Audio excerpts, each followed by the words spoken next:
রিজিক কি জিনিস এটা আমরা অনেকেই বুঝি না, আর আমরা যাও বুঝি তারা পরিপূর্ণভাবে বুঝি না। আল্লাহ পাক রব্বুল আলামিন যদি তৌফিক দান করেন এই রিজিক নিয়ে সামান্য কিছু আলোচনা করব।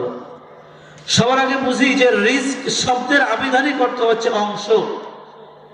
পারিভাষিক অর্থ বলা হয় যে যেই জিনিসটা মানুষ আহার রূপে গ্রহণ করে সেটাকে বলা হয় রিজক। এই রিজক নিয়ে আমাদের ভিতরে অনেক চিন্তা, অনেক টেনশন আছে না নাই? কথা বলেন আছে না নাই? আমরা মানুষেরা মনে করি আল্লাহ পাক রব্বুল আলামিন যাকে টাকা পয়সা বেঁচে দিয়েছেন শুধু তাকেই রিজিক দিয়েছেন। কি কথাটা এরকম না? যাকে আমরা দেখি তার মাস শেষে ইনকাম বেশি, টাকা পয়সা তার বেশি আসে, ব্যবসায় যার লাভ বেশি, আমরা মনে করি আল্লাহ শুধু তাকেই রিজিক দিছে।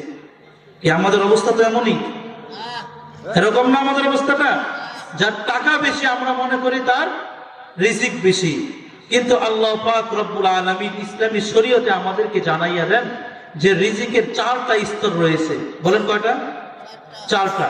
তার ভিতরে 1 নম্বর হচ্ছে রিজিকের সর্বনিম্ন স্তর। সর্বনিম্ন স্তর যেটা সবার নিচে, এটা হচ্ছে টাকা পয়সা। বলেন এটা কি? টাকা পয়সা।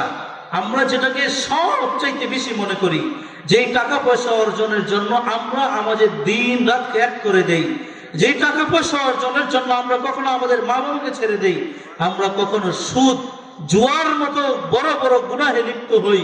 আল্লাহ জানাইয়া দেন সূরা আনফালের মধ্যে, ওয়ালামু আন্নামা আমওয়ালুকুম ওয়া আওলাদুকুম ফিতনা। দুনিয়ার মানুষ তোমরা জেনে রাখো, ওয়ালামু আন্নামা আমওয়ালুকুম ওয়া আওলাদুকুম, তোমাদের এই সম্পদগুলো, তোমাদের এই সন্তানগুলো ফিতনাতুন, তোমাদের জন্য ফিতনা, তথা পরীক্ষা স্বরূপ। ওয়ালামু আন্নাল্লাহা ইনদাহু আজরুন আযীম, আর জেনে রাখো যে তোমাদের বড় প্রতিদান একমাত্র আল্লাহর কাছে আছে।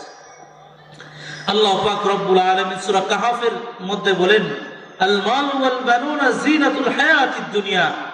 দুনিয়ার মাল, দুনিয়ার সন্তানাদিগণ জিনাতুল হায়াতিদ দুনিয়া, শুধুমাত্র দুনিয়া